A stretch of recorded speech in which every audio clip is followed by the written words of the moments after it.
Who are your heroes' heroes? The people they look up to, the ones they admire.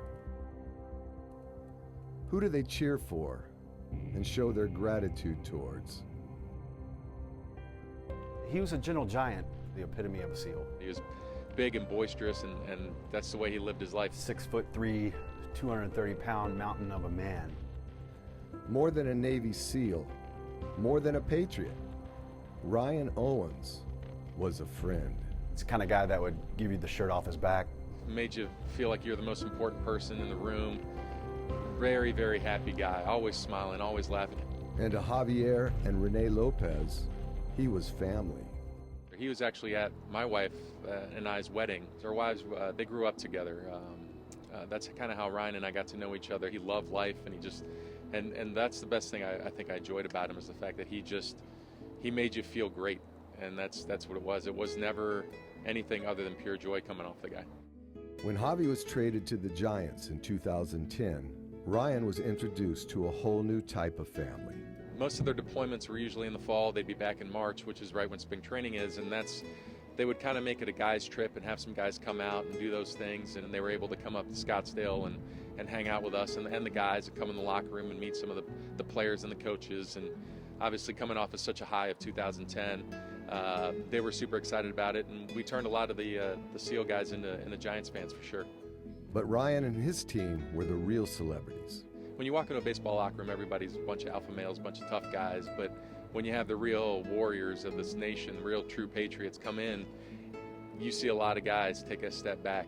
A lot of times it would just be sitting down and just really chatting about life. And I think that's really what was great, is to see the true patriotism from all the players that would sit there and actually take the time to have conversations with these guys and really acknowledge all that they do for us.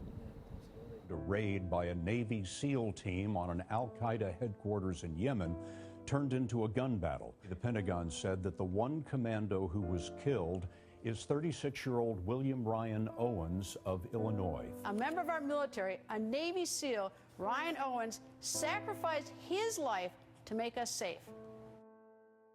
I was sitting out and watching football out on the patio with my kids, and my wife is bawling, and she calls me to come inside, and it was probably the hardest day of my life. And to find out that it was Ryan that had passed, it had popped up in the news that there was a Navy SEAL that was killed in Yemen, and I never thought it'd be him.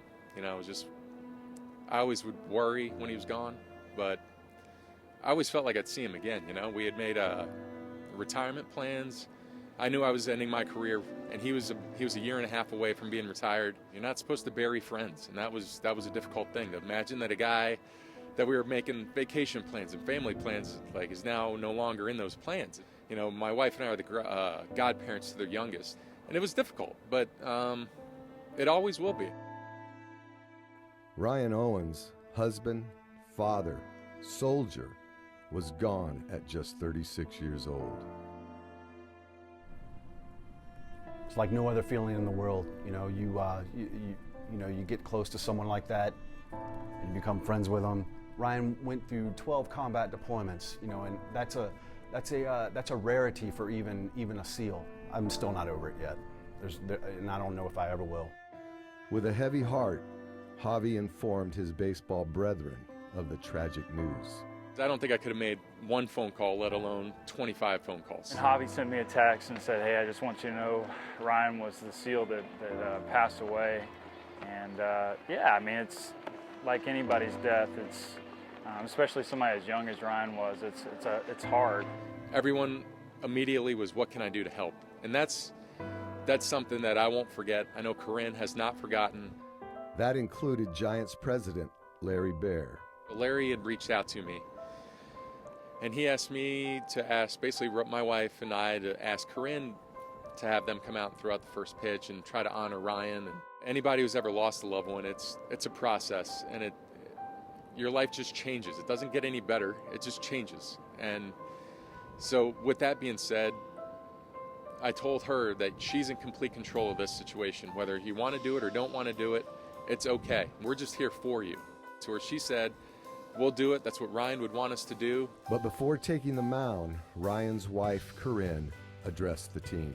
We were very grateful that they took some time to come and say hello in the clubhouse, and as you can imagine, it was very emotional. I think a lot of us on the team have families, we have wife, we have kids, and it's not hard to put yourself in their shoes to see what they must be going through. And fans, today we honor Ryan for his bravery, and we thank him for making the ultimate sacrifice for our country. With Ryan watching from above, Corinne and their 3 children threw the most important pitch of the Giants season in front of a packed and grateful house.